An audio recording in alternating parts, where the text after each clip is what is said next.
Hey, everybody, welcome back to the 132nd episode of Taps and Patience, the podcast that's definitely not 4 days after the last time we recorded. I'm AJ with Subtract Manufacturing and apparently 15 other companies, here with Harrison of Precision Ingenuity, and I think that's the only one. Hi, Harrison. How you doing? I actually do have two companies, just so you know. You do have two companies? I do.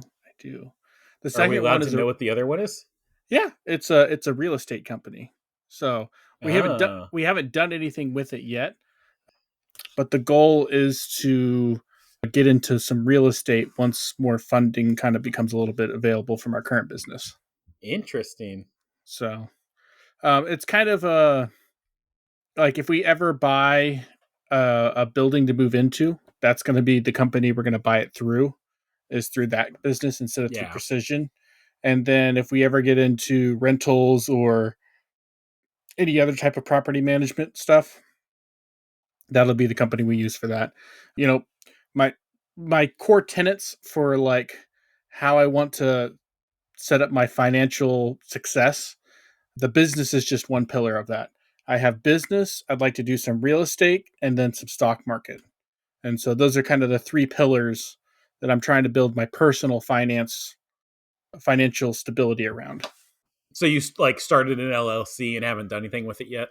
Not yet. Yeah, it's just we got all the paperwork for it all done, and it's been done for like 6 months. We just haven't done anything with it. Nice. Is your cousin a partner on that too? Yeah, he is, because he wants to do that as well. So we just called it PI Real Estate. So, anyways, fun stuff. Yep. So what else have you been up to? We can talk about the thing we were just talking about, or we can go through our weeks. Yeah, so a week from today being Thursday, we should be receiving the new machine. The new Doosan. Just a week? Week from today. So did we talk about buying the machine? I know we haven't gone in depth yet. We haven't gone into depth into it. I mentioned it in passing with our guest last week. We're going to get a lot of views on this episode because you bought a machine. Yes, so the machine has been purchased, and it is on its way. So nice. We will be getting it shortly. Let's talk details about what you bought. Okay. So I'm going to have to look up DN so I can figure out all the different stuff that I have on this one. Well, we know it's a lathe. We know it's Y-axis. Mm-hmm. It's a Lynx, and I'm trying to remember the model number. It is a Lynx 2100 LSY. What is it? No, it's not that one. Dual spindle, I assume? Yeah, dual spindle. No, I'm in the wrong page. Here we go. It's a Lynx 2100 LSYB. And so dual spindle, Y-axis with milling,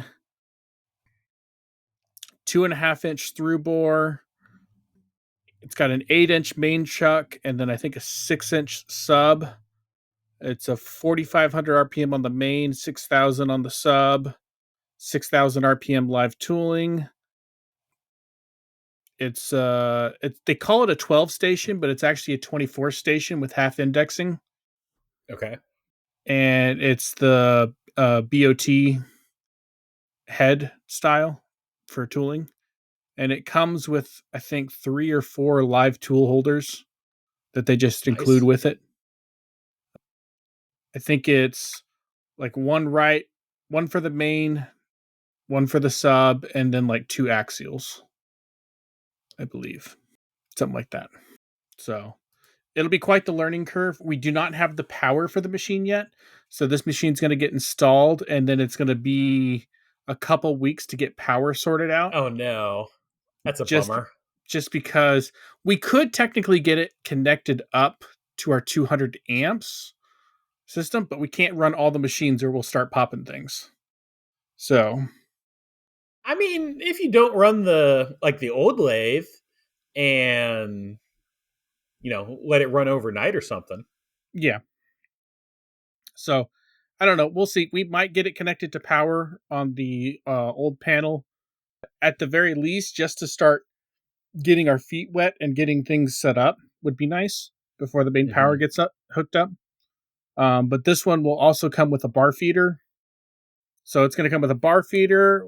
We got an upgraded coolant pressure. Cool. So I think it's like 140 or 200 PSI, somewhere in that range. Chip conveyor. We got the Royal Collet system with it for both the main and the sub. And actually, the Royal Collet system that we got for the sub side, I believe, is Royal's new ID-OD interchangeable system. So it's a new system they came up with where it used to be that you could do. They had an ID system, an OD system, and a 5C collet system. So they had 3 different systems, and you had to pull everything off if you wanted to switch it. In fact, we have the 5C collet system for our ST15, and we've used it like 3 times. The rest of the time, we've just switched over to the other one. It's just too much of a pain to switch between the two.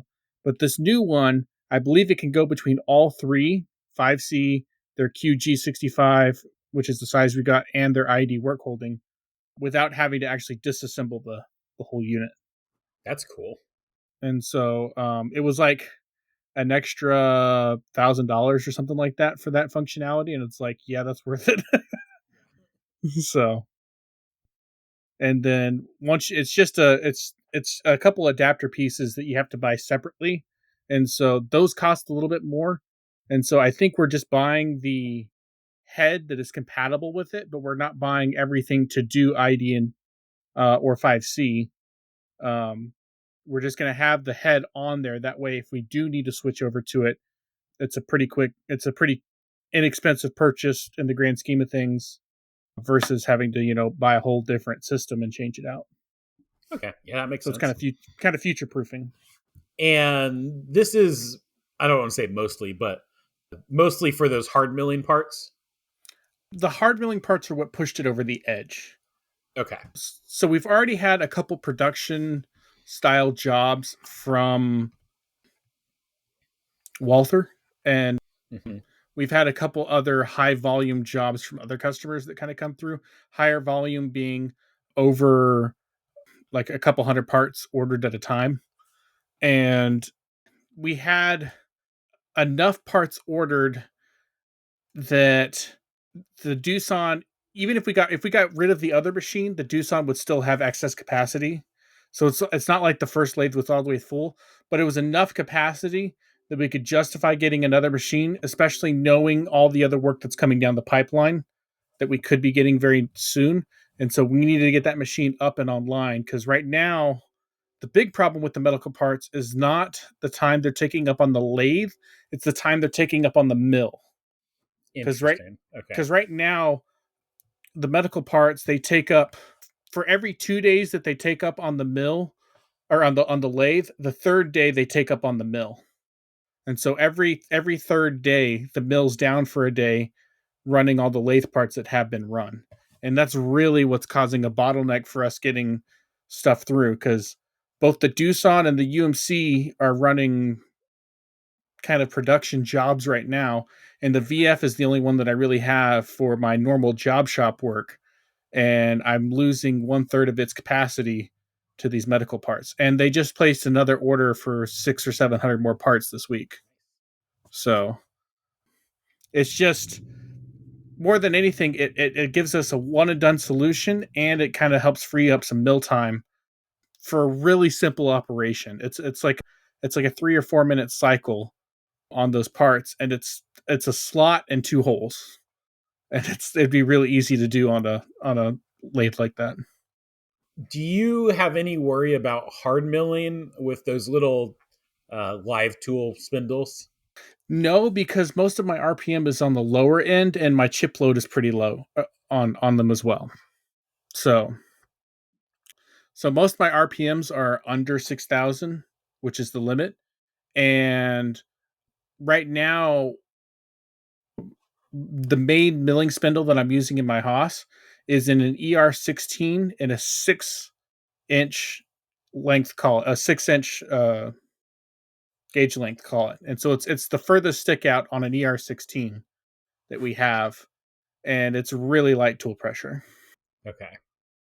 So I don't foresee that being an issue. In fact, it'll probably be more rigid on the Doosan, for the simple fact that I think I can get a lot closer to it than I am right now with the Haas. And the reason I have to use such a long holder right now on the Haas is because I'm using a Lang, the Lang six jaw chuck, and with how it's oriented in that, I have to get really close to one of the sides, and so I had to get the spindle up and further away as far as possible to keep it from crashing.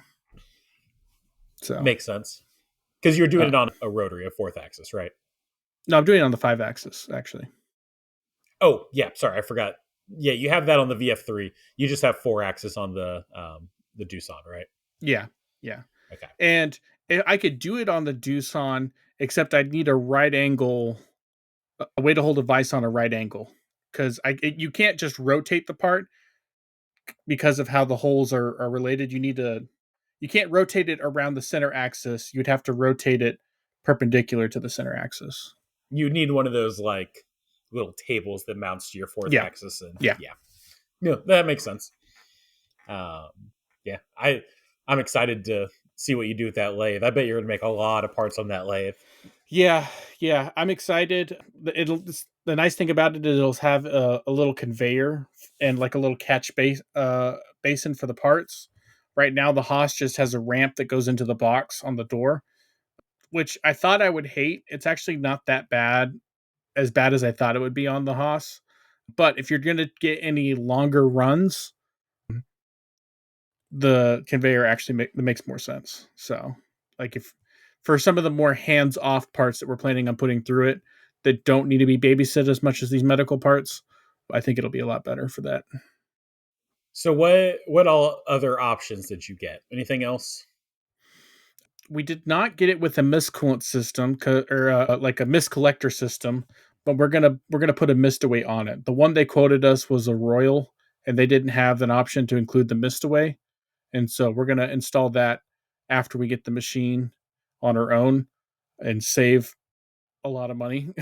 I know what they quoted me for that. And I'm sure there's other options. I'd have to go look up the actual quote. The price shot up though, and that's mainly because of all the tariffs and all that Oh, stuff. really? Mm-hmm. I So mean, we knew after the you price. or No, as you were like preparing to buy it, it went up, or no. It went up from the first time we quoted it. So we quoted it 6 months ago or 8 months ago, towards the beginning of this year, and it's gone up almost 20% from what that oh first man, quote that's was. huge. Yeah. That's a So bummer. it was it was twofold. One, they gave an insane discount the first time we had it quoted, and they had to cut way back on that. And then two, pretty much every option that they had went up by like a minimum of $1,000 every add-on that we were trying to do. So it all added up, Yep. and we were able to kind of push them down a little bit with some back and forth, but nowhere near what it was. So, but anyways, I'll have to look up that later. But I should think of what other options there were. We got some spindle liners, and I forget the brand. They're kind of a silicone spindle liner. They do hammers as well, dead blow hammers. And what is the name of that brand? I'll remember it later. So we got some of those. We got a bar feeder. I don't know if I'd mentioned that, but we're going to get a bar feeder with this one. It can do up to 3-foot bars. 3-foot bars. You Oh, little can, baby bar feeder. yeah, but the bar feeder is capable of 4-foot, but the Doosan's only capable of 3-foot unless you get a tube extension. And unfortunately, that makes the whole footprint of the machine larger, and we can't fit it in there with that extension on it. Yeah. So, What's the remnant length on that bar? whatever you want it to be, like depends on how much you want to grab on by. the very Oh, end. okay. So So there's not like it's not like you end up with a foot of extra material every time. it just depends on how big your part is compared to the bars, and and how little you're comfortable on hanging on to. I like to hold on by a minimum of a 1/4 inch. That's about the small as I like to go. Kind of depending on the size of the part. Uh, Okay. I so was under the impression, and maybe this is like those Swiss machines you see, but I was under the impression that if you had a bar feeder, there was always like a foot left of the bar or whatever, or well, six inches, where it couldn't like push it in any farther. the thing with this is because it's a dual spindle, I only push the bar in the first time with the bar feeder, and then from there on, I pull it forward with the sub Oh, spindle. yeah, that makes sense. And so you only push it once, and then the rest of the time, the sub spindle, when it grabs onto the part, it'll pull it out and then part off, and then take it back to home. And so from that point on, it's all contained within the machine, and the bar feeder's not doing anything. Okay, okay. It's only when it gets a new Um, bar that it just loads it in for you. so worst case scenario, your longest remnant is basically going to be like the length of the part. Yeah, yeah. It's Because if you had, yeah, so if you're making a 6 inch part, then you might have, a 6 inch or a 5 inch remnant.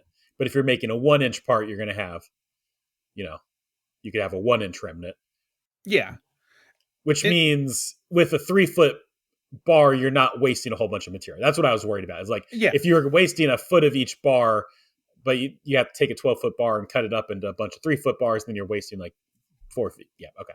yeah, No, you're, yeah. yeah. So it's we have to run 3 foot bars on the medical parts anyways. We tried doing 4 foot, and that's Mm, when the bars got all wonky yeah. because of the What heat happened treat. with those 4 foot bars? We ended up cutting them up on the bandsaw down to 2 footers, and we ended up with twice the remnants that we were planning, which almost bit us in the butt. And we did end up trashing one or two saw blades trying to get through it, Yeah. but we only had a couple bars to get through, and any other method was just going to end up wasting more time than just sacrificing a couple blades to the to the cause. Yeah. I think so that's the smartest way. so it actually ended up cutting it really good. I just had to slow it down to its lowest feed rate, and we used our stainless steel blades, and it actually did a lot better than I thought it would. It just was really slow. So, but that was a sacrifice that was it was worth the trade off. But no, they're going really good. I don't know if I mentioned it on the podcast, but the CEO of the medical company is actually planning down and coming on and visiting with us. Um, and so we'll see that turns into. But they've been real impressed with our work, and the CEO wants to come down and see our operations and see what he can do on his end to help us grow to be able to handle more parts. Yeah. So I That's have no awesome. idea what's gonna happen because of that, but it's exciting and a little nerve wracking. So Will that be before or after the new machine? the new machine will be here. I don't know if it'll be powered on, Okay. but it'll definitely be here because he's planning on coming middle of October, I think, middle to Oh, end, yeah. and this machine will be here a week from today. So the machine will definitely be here before he is. So you can So be like, we're growing, we're trying. yeah, yeah, it was funny. We had one of our tooling reps come by, and we told him that we purchased another machine, and he was he was beside himself. He's like, "That's insane." He thought it was the craziest thing. It was so funny. He's like, "I'm not going to Vegas with you guys because you guys go all in all the time." Speaking of tooling, what kind of tooling did you outfit the lathe with? We haven't done a whole lot with that yet. We will need to get tool holders and some more live turning tools. We're going to kind of get it in and kind of get a feel for what everything looks like and figure out from there. Because it came with a whole tooling package, and I'm gonna have to lay out what it comes with, and then figure out what we're missing and fill in the gaps from there. Figure out what turret configuration makes the most sense. I do know that on the horizontal heads, um, or horizontal milling, then I want to get double-ended cutters Hmm. that can mill on the main and the sub both. I'll probably use the ones that it came with for a while, but my goal is to eventually get to the point where everything's double-ended, um, and not using any of the singles.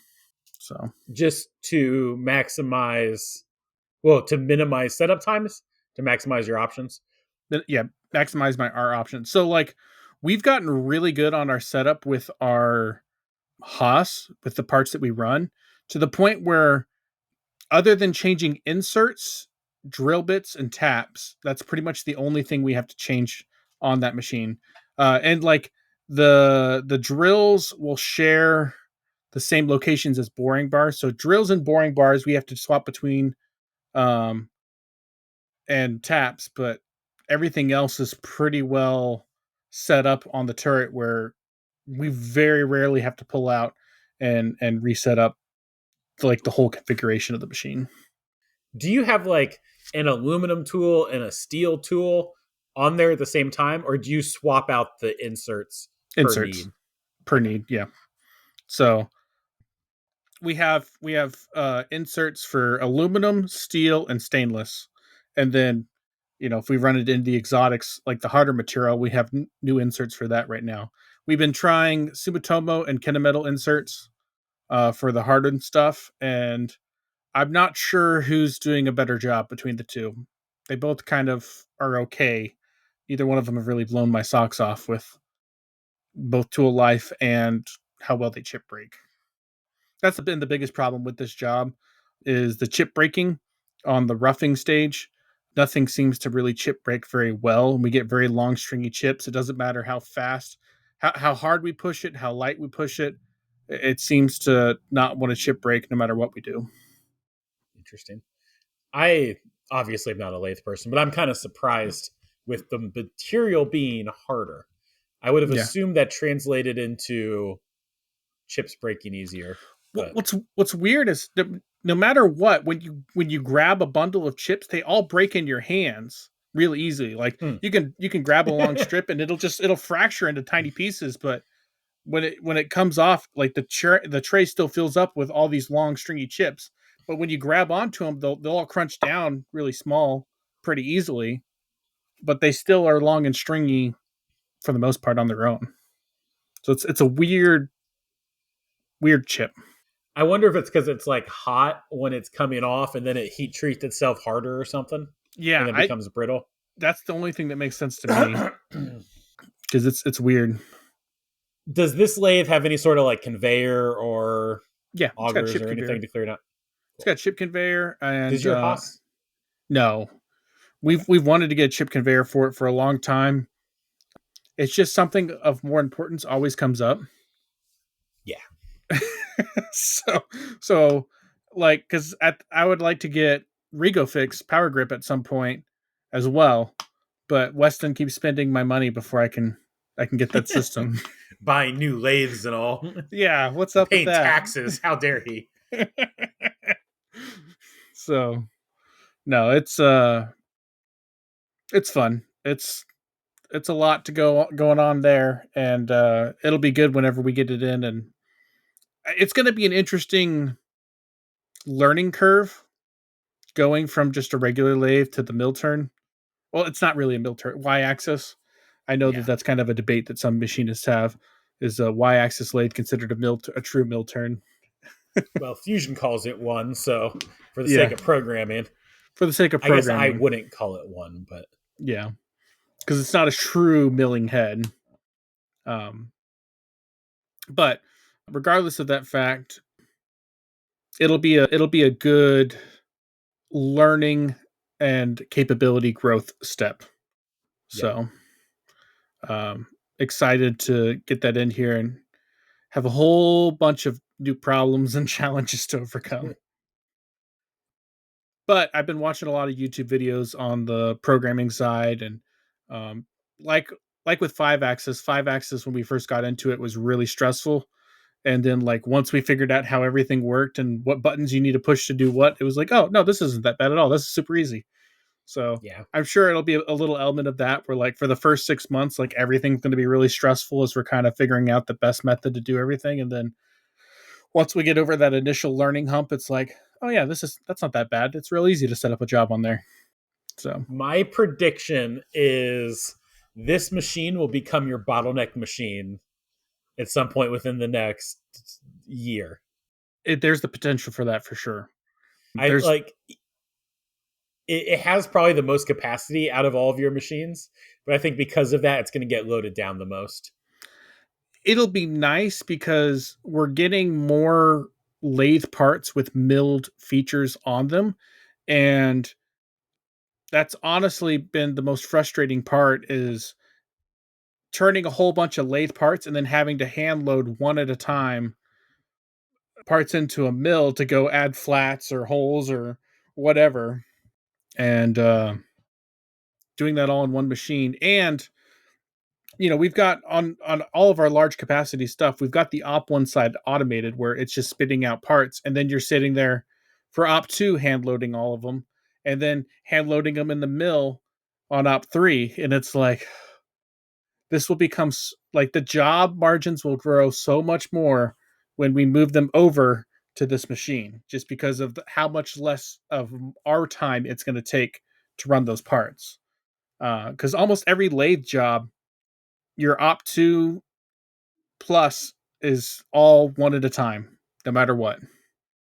And it just sucks up a lot of time. So, but it also means we have to order a whole bunch of tooling to tool this thing up because everything's doubled. Because it's a dual spindle and because you can mill on both sides, it's gonna go through. Well, it's not gonna go through twice the inserts. Hopefully, they'll actually last longer because you can break it up between the two sides, but you have to have twice as much tooling on the turret at any given time to be able to do everything. So more in tool holders and all that other fun stuff. But the half indexing will be nice. We'll be able to like condense some of our stuff, which I think will be helpful. If anyone has any good recommendations for part off tools for a dual spindle lathe to be able to get into tight areas, let me know. Because that's a tool that I know is going to be important. I just got a message from Jacob, and the thing we were talking about earlier is already on our website. Anything else on the lathe? It's going to be a tight fit getting it in there, and the we're going to have to bolt the bar feeder down to the concrete, which is going to be fun. So like once it gets set, the first thing you've bolted down in your shop? It'll be the first thing we've actually bolted to the concrete. So They require that. And I think that's just because whenever you open it up and you slide it back, because it can slide on those rails, they don't want it to slide across the floor and get out of alignment. Oh yeah, definitely.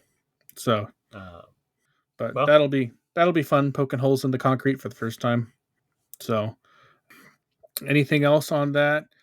Not really, other than Weston's already rearranged the shop completely for this new configuration.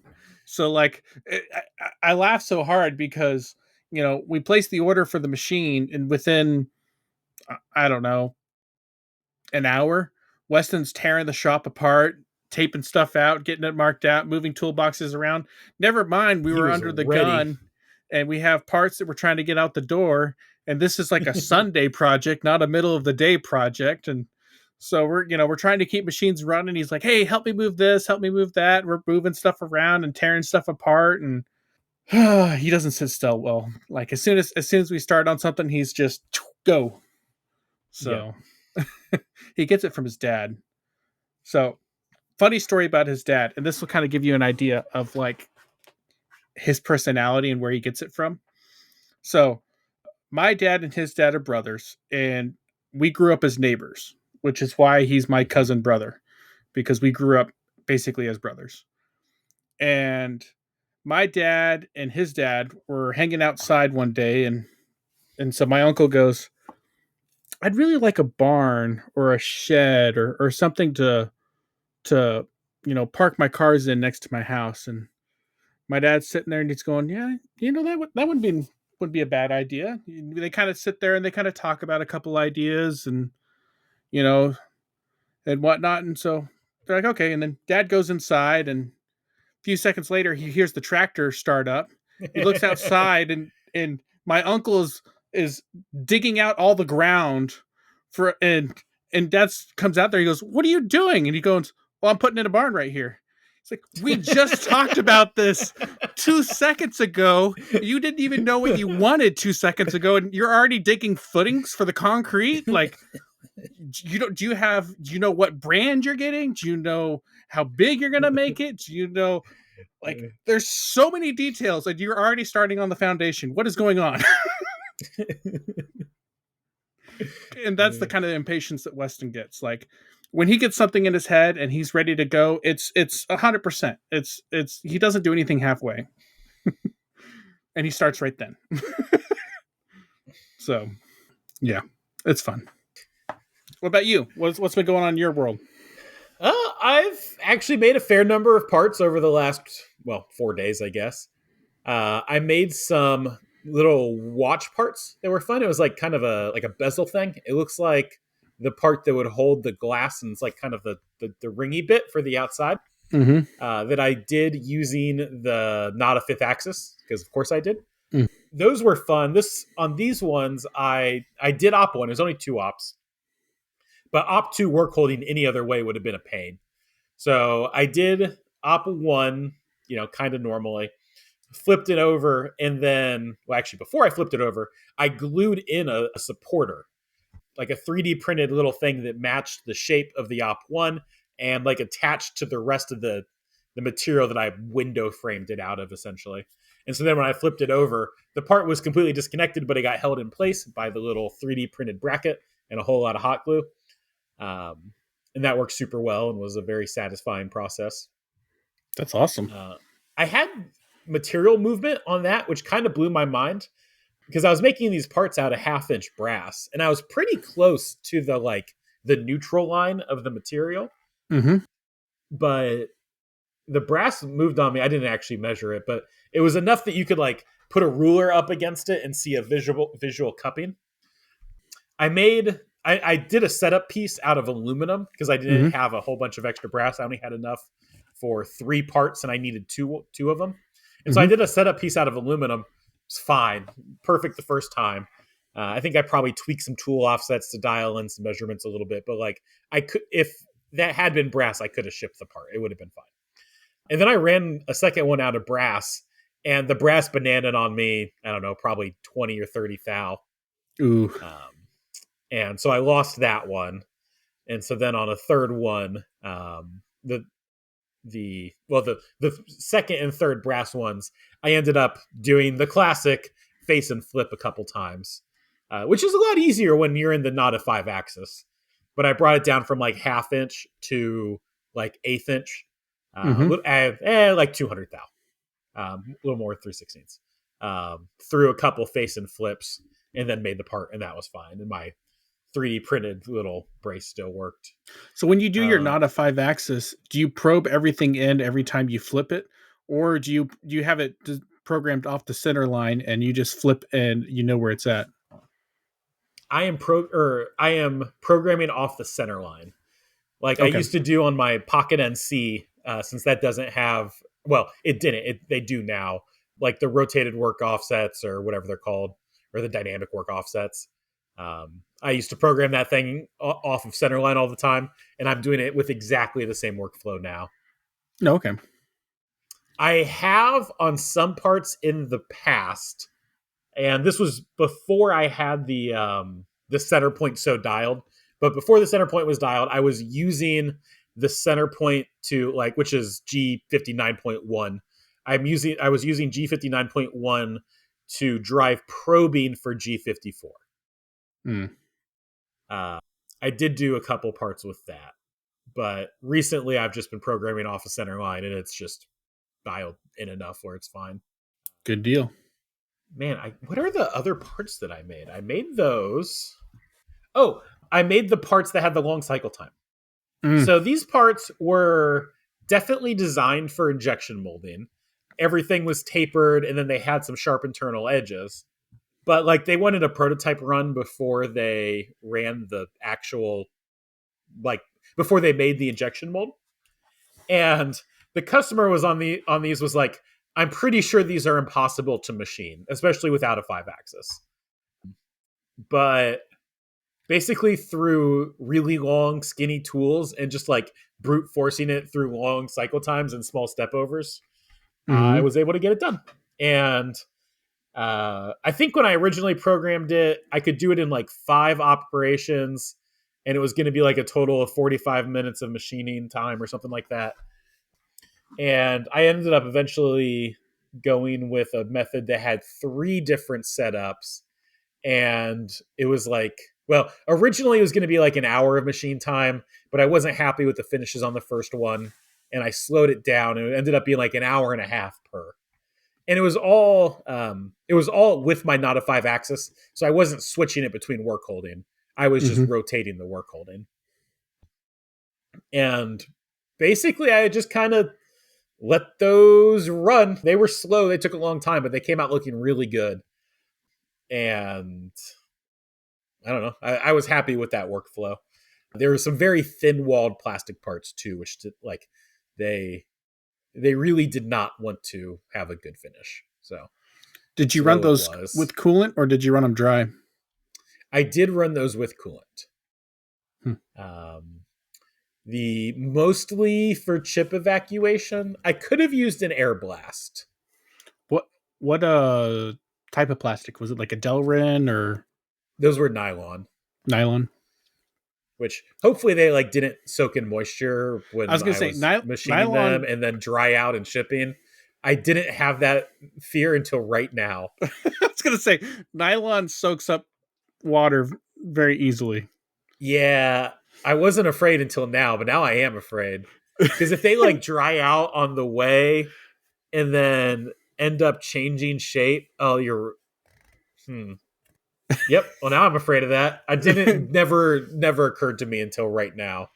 Yeah. There's some plastics that are fine to run a little bit of coolant with, but I was just curious on that. Because I had that bite me in the butt hard on a Xometry part. I had a big flat piece, and I had run it with I think it was nylon or something like nylon.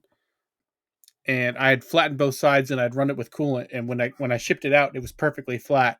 And then when Xometry got it, it was a fail. And they sent me a photo, and it potato chipped so hard. And it looked like a completely different part. But it was a big, flat, thin part that I take material off both sides.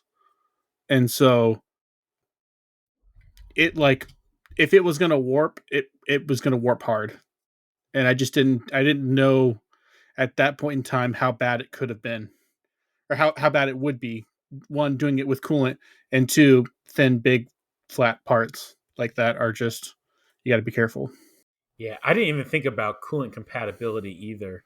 I think about this stuff all the time when I'm doing like acrylic or polycarbonate, but for some reason in my head, as soon as it was nylon, I was like, oh, nylon's fine with everything. I might need to send that customer an email and be like, tell me if something went wrong with these. This I know, like, random website seems to say that water-based coolant should be fine. Because I know, like, 3D printing wise, when you do nylon is very susceptible to water, and it really messes up 3D printing. Well, if I come back on the podcast next week and I'm like, I'm remaking parts, we'll know why. Yeah, these are a great example of parts for me that were like, I mean, my machine rate was fine. I still got an average machine rate on these, but like AJ's time rate on these was really good. In terms of dollars per hour of time I actually invested directly, really good. In terms of machine, average, but they were a good part for me. Yeah. One thing I have noticed is the more machines I get and the busier we get, the less speed focused I am, and the more focus I am on keeping the machines running, even if it's a little bit slower. But if it's more consistent and reliable, and I'm more comfortable walking away from it, then I will happily take that speed penalty for a more robust process. So Yeah, the process reliability is huge. Um, I found myself with like speeds and feeds. Right now, I pretty much just always use what's out of pre-tool because I'm like I unless it's weird work holding. Like with this watch part, I did slow things down a little bit, but for the most part, it's like these work. Like I've never had the pre-tool speeds and feeds not work outside of bad work holding, and so I just run them and don't think about it. I don't spend that time tweaking, and they probably are more conservative than what I would do if I was manually programming it. But they just work. speaking of speeds and feeds and tooling, I've run enough of these medical parts now that I know kind of about the tool life on my Frasia tools that I've been using for hard Mm-hmm. milling. And it's still the E-cut line. We haven't gotten anything special for it. And my Haas tool lasts 6 parts roughly. And my Frasia tool normally breaks 100. The quickest I've had one break was around the 85-ish parts. That's wild. But they usually break 100. So it's been a huge difference. And my So cycle time went way down with them too. Like I took off like 2 to 3 minutes of cycle time when I switched as well. so you're a believer in Fraser tools now. Yeah, yeah. That and I'm with these tools because they're so small. I'm also taking a lot more time to make sure my run out is within like a tenth on everything. Like around a tenth, maybe two at most. Do you think that the extra care and changes in speeds and feeds are making the tool life difference?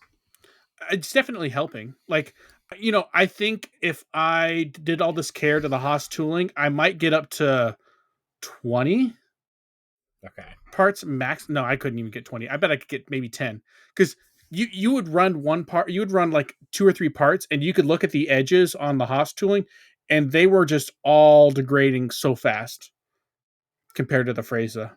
So like, What diameter tool? so I've run both 1/8 inch and 3/16. So I've tried both, and 3/16 is what I'm going with because of the dual spindle. It's closer to 6,000 RPM, and the 1/8 inch was around 12. So It still seems machine like a lot of wise, surface feet for a hard material. uh, what was I going to say? Machine time wise, they were actually very close. A 16th and an 1/8 inch and a 3/16. There was almost identical cycle times. I think the 3/16 was maybe 10 seconds faster. Um, but and they both, I've run both tools and they both get over 100 parts, so it's been pretty consistent. So So let's see, 6,000 RPM on a 3/16 inch tool is about 300 surface feet. yeah, that's about uh that's about right.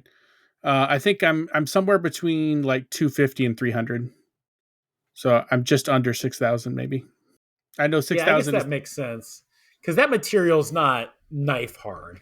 no, no. So yeah, kind of titanium, stainless speeds and feeds. Yeah. Yeah, it's a really light chip load though compared to stainless. Yeah, Like the chip load and the step over is very tiny, even though the surface footage is pretty high. like 5/10 or feed per The tooth. the step over, I want to say for an adaptive was around 6 thou step over, Okay, that checks and your out. feed per tooth was around 3 thou, but because the Oh, step over is so light, because the step over is chip so thinning. you're chip thinning like crazy, so your actual chip load is significantly less. Yeah. So I know it wanted to run at like 120 inches a minute, but my Haas machine accelerations are so slow.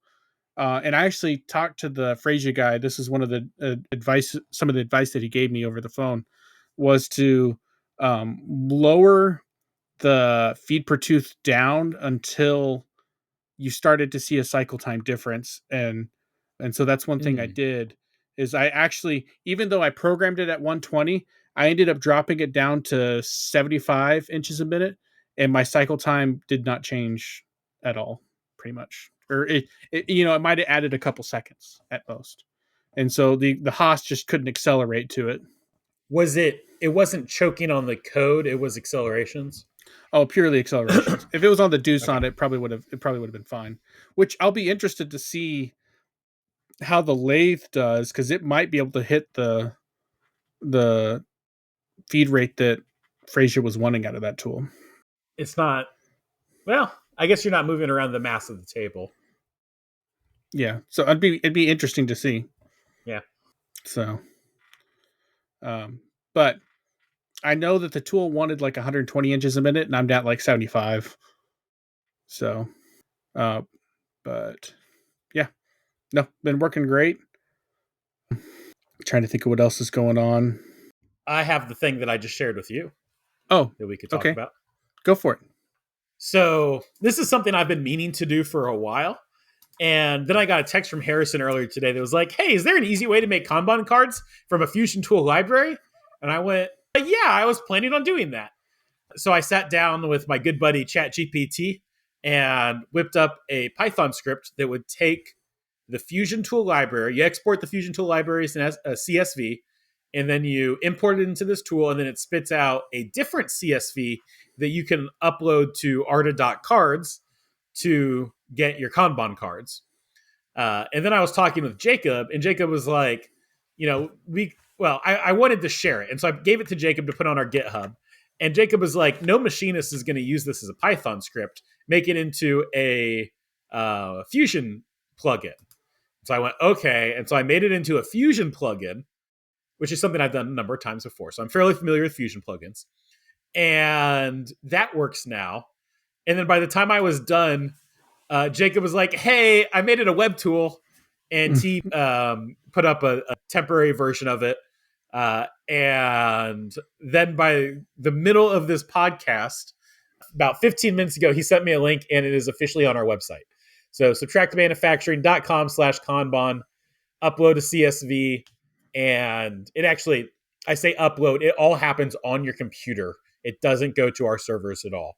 But upload a CSV of your Fusion tool library, and it will spit out a CSV that you can upload to Arta, and then Arta will give you Kanban cards as an email a couple minutes later. I do think their tool is a little bit broken. I was talking with him earlier today, and I'll make sure that it's I'll make sure that his tool is working. It's not really a thing I can do. I will make sure he knows that I have made this tool publicly available and that people will be using it, and he'll probably have the last few bugs fixed. They did a major website redesign, and I think it got a little broken. But by the time this podcast comes out, I think he'll have it fixed. But yeah, so turn your Fusion tool library into Kanban cards with like one click is now a thing you can do.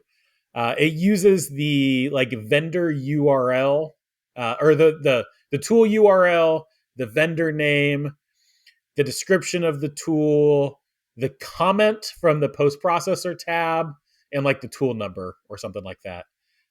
It'll also automatically pick up what kind of tool it is and pull an image down. That's the feature that doesn't seem to be working on Arta right now, but hopefully it will. It won't pick out like your specific tool, but it'll put like a picture of a ball mill on it if it's a ball mill, and a picture of like a chamfer mill if it's a chamfer mill. But in that CSV that it gives you when you download it, you do have to enter a few things manually, like the minimum order quantity, the minimum on hand quantity that triggers the order, and then the order quantity, and like what's the last one? Oh, the location. You can put in whatever you want there. And stick that file up on Arta, and then they'll email you your completed cards a bit after that. They send it to you as one giant file too, so you can just hit print and it'll print. What size does it print out as? Like, what is it? Multiple pages? Is it multiple items per page that you have to cut out, or is it? I believe they have it sized for like business cards.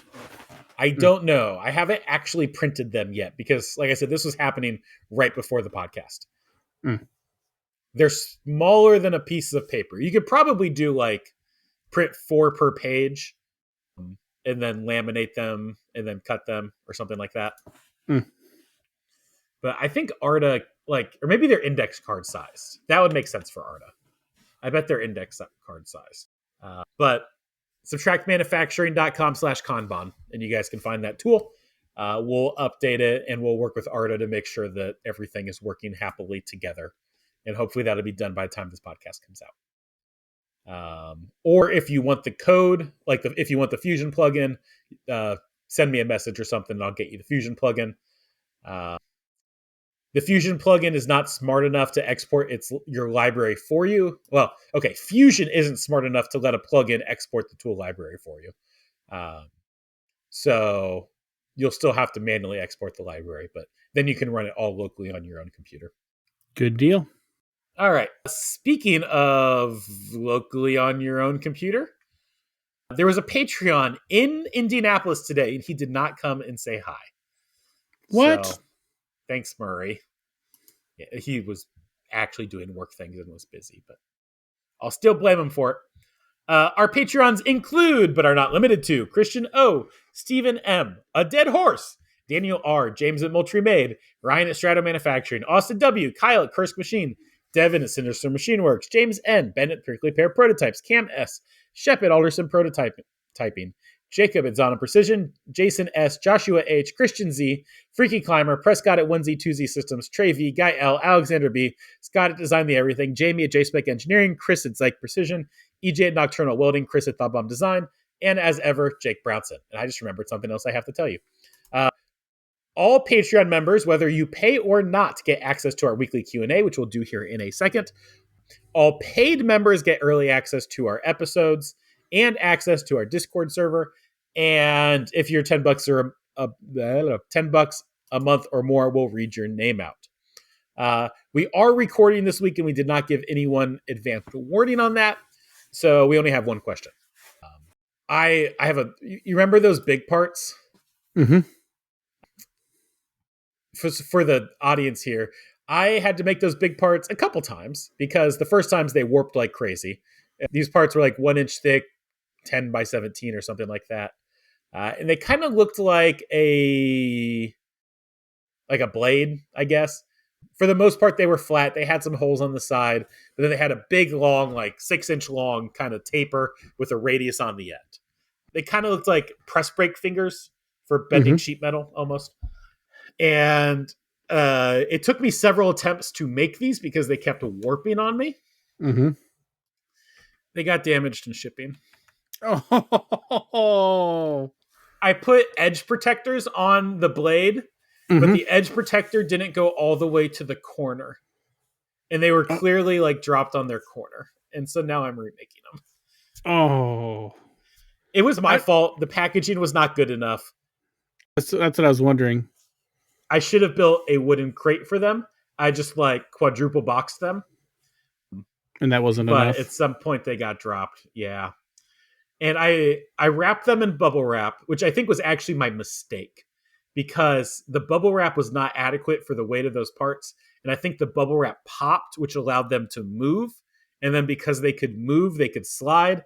And then when the package, because it was heavy, got dropped like kind of on its edge, it bent the corners in. There was 2 parts that I packaged individually in their own boxes to keep the weight down, and they were both damaged. Awesome. So I'm remaking those, which I'm not happy about. This time I'm making them out of stainless. Last time they were nickel plated, but the platers were a little bit slow, and like a lot of bit slow. They were supposed to be faster than they were slow. And this time I'm getting material watered. Well, I actually don't know how they're cutting it. I'm getting material that is cut out of stainless sheet. And because it's stainless, I don't need to plate it. The customer gave me this option before the remake. So I had to wait a couple days for that sheet to get plasma cut or cut, sawed, or however they're getting it out of there. But I will make up the time on the end because I won't have to get it So coated. here's the question. Was that a Subtract customer? Yes. And is that covered by any type of shipping insurance? Probably not. I didn't check that, but I didn't pay extra for insurance. Oh, you didn't pay extra for any kind of shipping insurance? No. Now that you say that, would have been smart. This customer is never coming back, which is sad because they were our best customer. But this part was kind of a keep them happy part. Like, I should not have taken these parts. These parts were not Audacity micro parts. And the Kursk machine, the guy who normally does our bigger stuff, was like out on vacation or something, and he couldn't take it. But the customer needed the parts now. I gave them the we need them right now price, and they did not like the we need them right now price, and they decided they didn't need them right now, and like I could have a couple weeks to work on them. And so like they wanted them faster, but already, and then I was behind on them because I had to make them a bunch of times, and then coding was slow, and then they got damaged in shipping, and now I'm remaking them, and I don't think this customer's coming back. So sorry, Mr. Customer. Ouch. I feel terrible. I really do. Like none of this stuff was really outside of my control. It was just like I don't do big stuff, and so I'm not used to these problems. And I really wish that I had sent them to someone on the network who is better at big parts. Is there anyone that could do that now before you do them again? Not as quickly because I don't have I mean, yes, Kursk Machine is now back from his vacation and he could do them. And he would probably still do a better job than me because he has the better equipment for it. But like he would have to order materials and program them and yada, yada, yada. So I think it still will be faster with me. I'll be careful. I'll do my flip and face multiple times to make sure they stay flat. Do you think so? It's plate, which I assume will stay flatter, but it's stainless, which I would assume it would warp more. Do you think I'll have an easier time or a harder time on these? They were steel before? They were steel. Cold roll, though. I have fought warpage more with cold roll than anything else steel-wise or stainless. Stainless, in my experience, has warped far less than the same types of parts in like a 1018. 1018 seems to be very inconsistent just because it's kind of a cheap material. Well, I'll still be very careful and flip and face these a bunch of times. I bought a bunch more a bunch more tooling, so I would have that ready to go and on hand just in case something went wrong and I broke tools. I bought some new inserts for my face mill, and I don't know, I should be about as prepared as I can be, but I'll hopefully get it right this time.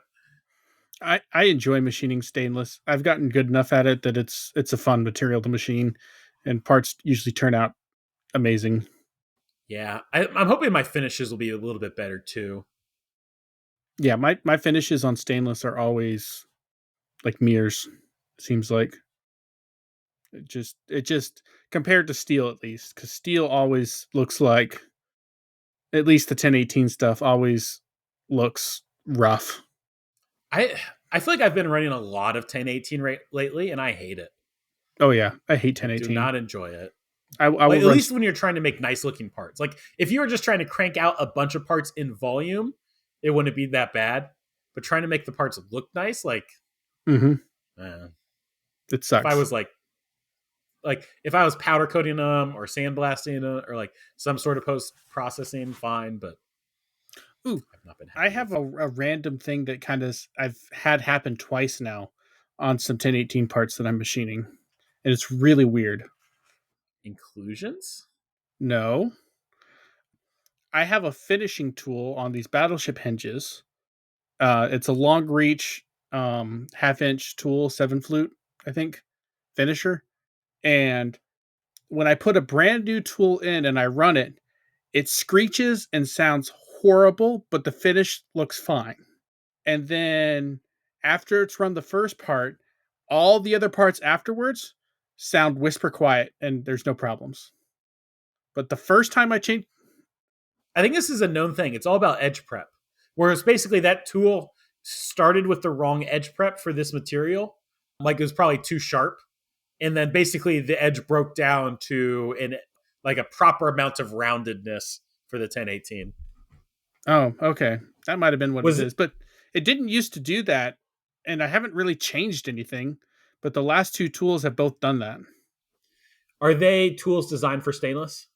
No, they're designed for steel. I got them for this job. They're helical 7-flute finishers for steel. Yes. Yeah. Sometimes if the edge is too sharp, it does that. And then it breaks down a little bit and is fine. Yeah, it was weird. Because like it did it to me the first time, and I was like, "That's weird," but the finish looks fine. And then I ran the second part, and it was fine. And then today, I was programming in the office, and Weston and Ben were in the shop, and they switched out the tool, and it did that to them, and they both freaked out and came and grabbed me, and they're like, "What's going on with this tool?" And I'm like, "It did this to me last time. It's the first time I've heard it. After it ran the first part, it was fine afterwards." And they're like, "Okay." And then they kept running, and then the next part came around, and it did the same. It was whisper quiet afterwards, and they're just like, "That's so weird." It is weird. So, but yeah, okay. I mean, that makes sense. I just didn't think of it, and I don't know why the previous ones were okay. Maybe it's just inconsistency with how the tools were cut or made from them, because they were two new tools that we had ordered at the same time, so Yeah, they came from the same batch. Lot. Yeah. I wonder if you could ever get like a built up edge of the coating that gets worn off or something. I don't know, but it was two new tools from the same order back to back, and previously they didn't used to do that. And I've gone through a couple of them because I've been using this tool since we got this job, and I've run this job now probably my fourth or fifth time. So one of the things I'm dreading for this job coming up is I have to, because the parts are big and I'm doing it with my Modvice, I have to remove everything from my table again. It's like I just got my not a 5-axis like dialed in perfectly. I had my 0 point or my anchor point, my anchor base, the Jamie J Spec engineering 0 point. I had that all set up on there, and now I have to tear it all down and use Modvices again, and then put it back again later. So I'm not looking forward to that. Speaking of JSpec, he was on Within Tolerance, and that episode is fine, and I'll go listen to that. But then he got back from Within Tolerance, and it sounds like he ripped off Dylan's spreadsheet, and they changed their intro on the Lone Machinist podcast. And now they sound more professional than we do, and I'm kind of jealous. So we may have to rip off Jamie's spreadsheet that like he uses to communicate with Kurt to do topics and stuff. So we might have to do that now. They changed their intro so it's not like 3 hours long. And they were like doing what's called breadcrumbing, which is where you leave some kind of things you want to talk about at the beginning. And yeah, I feel like they just got more professional than us, so we may need to up our game a little bit. We've always winged it though. We've never we have we've never like sat down and like strategized about anything. It's just, hey, you available to talk this week? Yeah, sure. What, are you available this day? No, I got this going on. My excuse has always been that it's part of the charm. And I understand that as like 100% cope, but that's okay with me. So, yeah. Speaking of breadcrumbs, did we have any questions this week? Yeah. Christian O.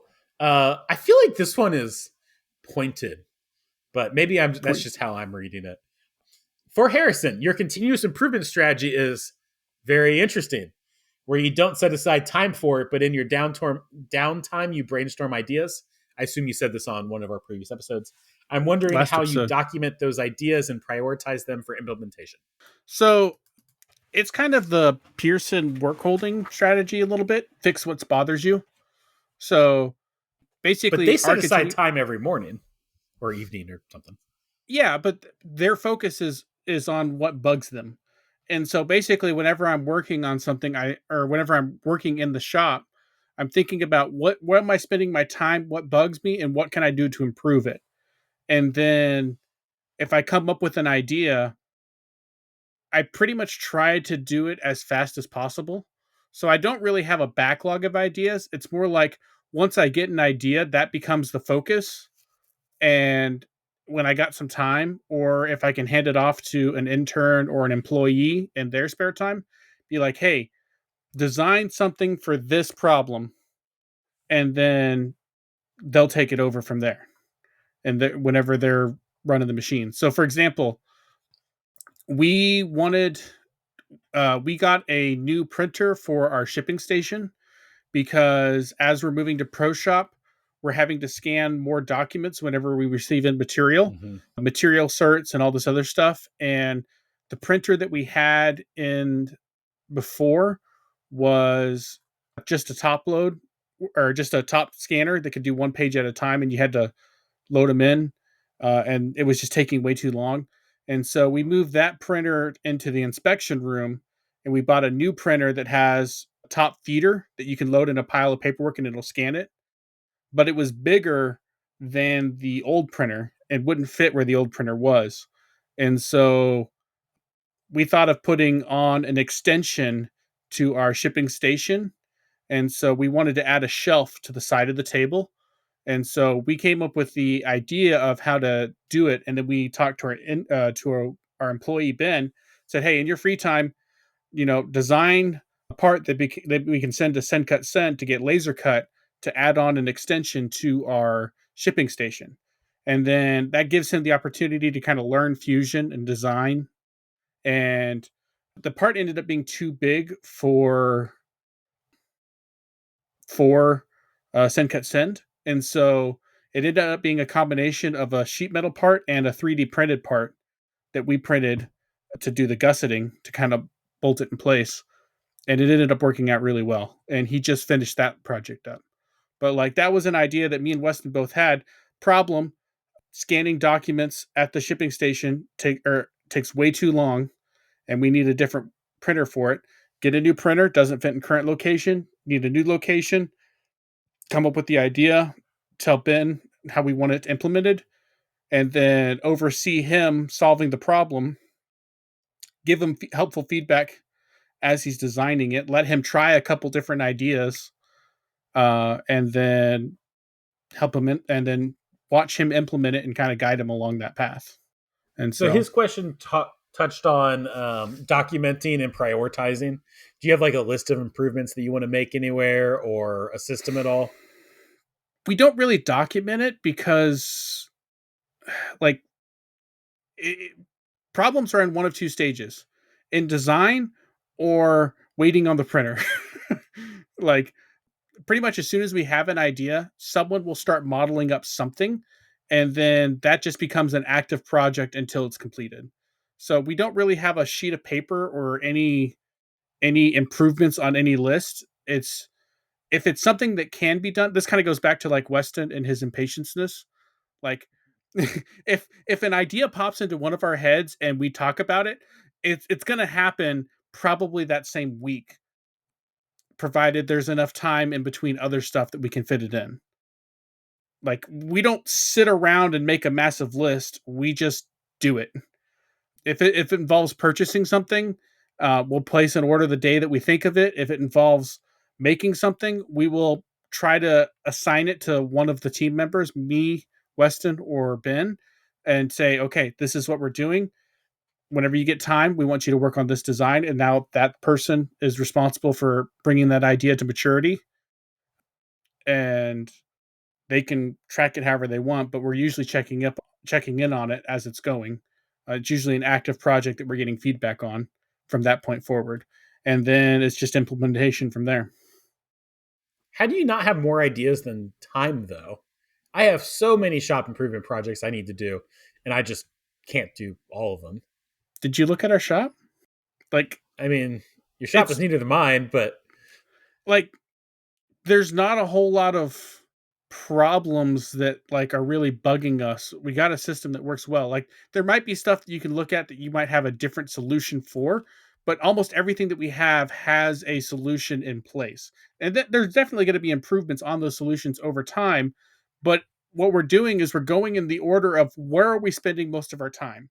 So I could come up with a massive list of all these improvements I would love to see in my shop someday, but the benefit to cost ratio is based on where are we spending the majority of our time today. So I'll give you an example of something that's kind of changed priorities and kind of skyrocketed in priority. And it kind of goes back to our whole Kanban conversation earlier today. So as we're growing and as we have more people in the shop, and we have more people working on machines, we didn't have a Kanban system for any of our tooling. We don't have that still. And it's starting to become a headache to know which tools to order when. And the goal was to eventually have all of that into Pro Shop. But that's going to take a lot of time, effort, and energy, and might not end up being a perfect system in my idea. And at least I don't think it is. But that's kind of a difference of opinion between me and Weston. And I've been wanting to implement Kanban, but we haven't had it hasn't been a big enough problem to justify making it on the list to spend time. But now that we got a third person in there, we're getting them trained up. They're starting to run machines and change out tooling on their own schedule instead of involving me and Weston as they're becoming more and more familiar with the processes. And so now that we have multiple people pulling from that inventory, we need a system in place to say it's time to order another tool. And while I'm a little ashamed that we haven't really had a sophisticated system for that, the need hasn't risen. We've been focused on other improvements that have had a greater impact. And so I'm not saying my system is perfect. I'm not saying that I don't need to dedicate more time to it. But as of right now, we've been so busy that I haven't had a lot of time to actually set aside to dedicate improvements. And our system of continuous improvement is such that, like, when I walk through my shop, I don't feel like I have a mountain of things that are slowing me down. I feel like we're pretty fast and efficient with the system we have, and I'm always looking for the weak link to improve it. If we did sit down and actually spend an hour or two a week trying to come up with improvements, I would like to do that, but we just haven't. I don't know. We haven't made it as a priority because the system we're doing in tandem, there's even if we came up with a massive list of all these improvements, we don't have enough time to actually go and implement them all as is. So as soon as we come up with a solution or a problem, we focus on it, we get it knocked out, and then we keep working until we find something else that's kind of a bottleneck. I think the risk with the fix what bugs you system, and like I'm sure you guys do a good job at it, but the risk you run into is you start optimizing local optima. And so like you may have there might be a bigger picture fix that will be much better, but Mm-hmm. like it would involve, a bigger bigger change. Whereas Yeah. if you fix the small things that bug you and are immediately apparent, you might optimize what you're doing, but what you're doing may not be the best way of doing it. Oh yeah. I 100% agree. It's not a perfect system, and I'm not claiming it is. I'm claiming it's a system.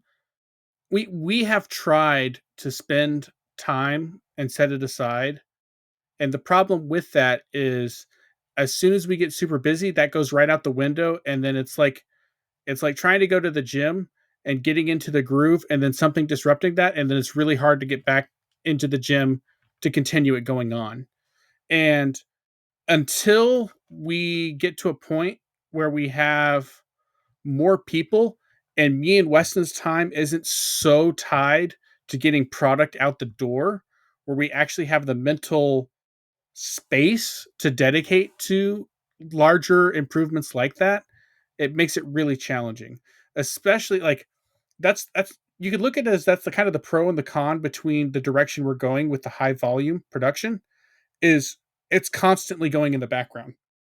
So with the high mix, low volume, you naturally kind of have like waves with the high production. It's a continuous background noise that makes it really hard to focus on anything else because it's always going. It's always there. And as we bring on people, the goal is to get that background noise level down.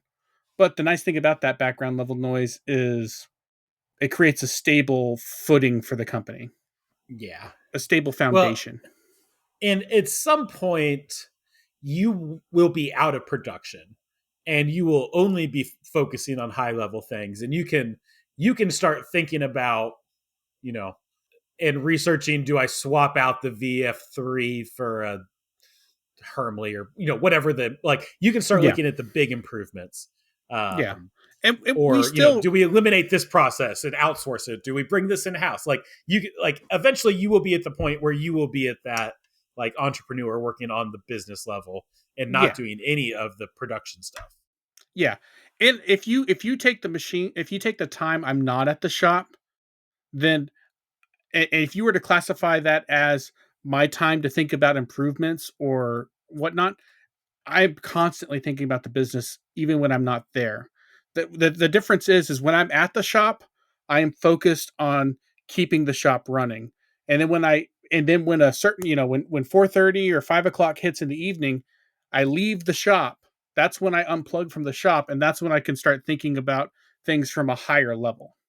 So it's a separation of location and thought processes. When I'm at the shop, my focus is on shop day-to-day problems. When I leave and disconnect, that's when I can think about the bigger picture. Yeah, The that makes difference is sense. I don't have Weston around whenever I'm doing it.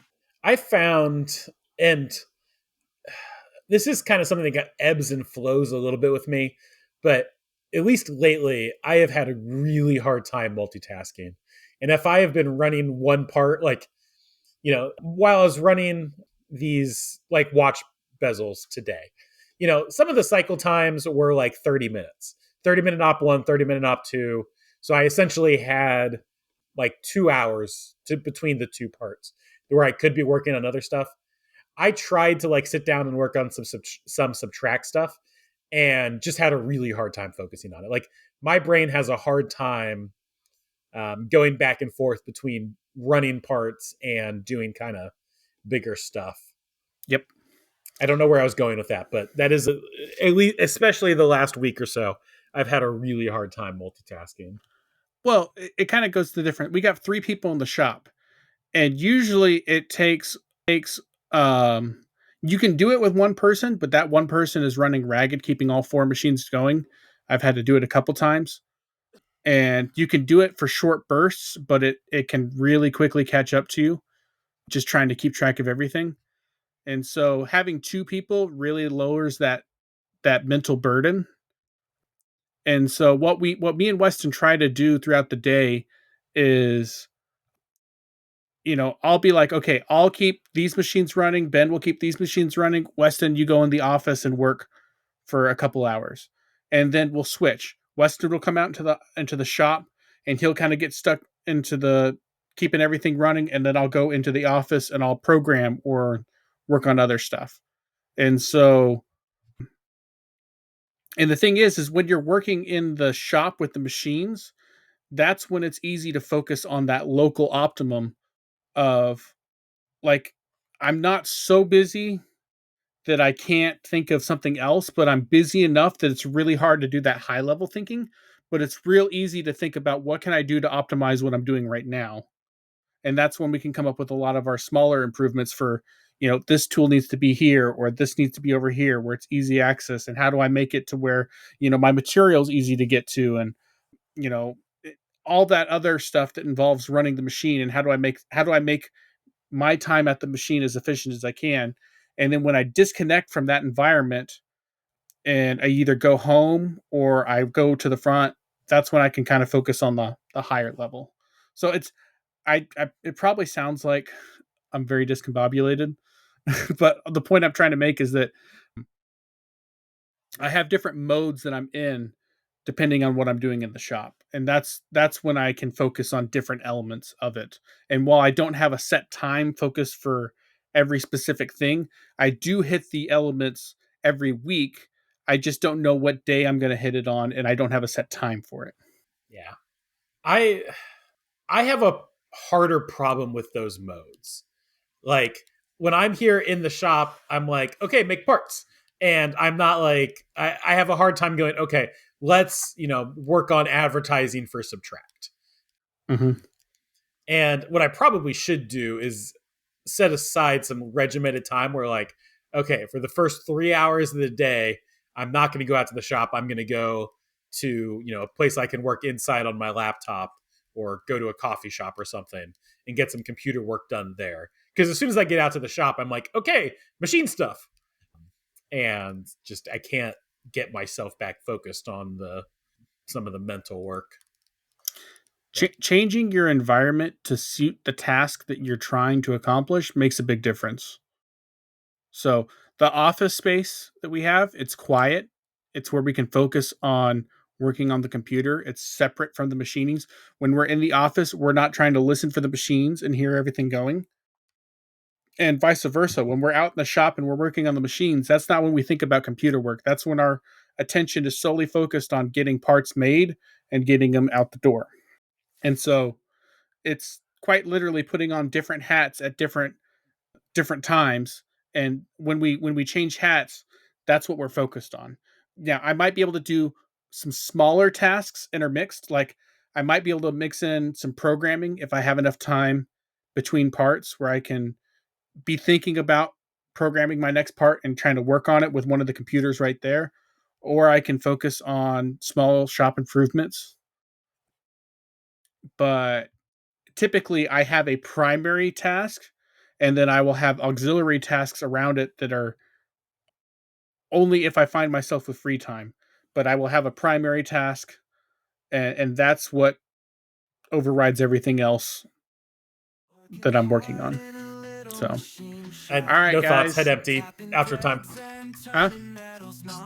No, outro. Go. Do your thing. All right, guys. It's that time of the podcast where we've talked ourselves into circles, and now we've left your head spinning, so we're gonna leave.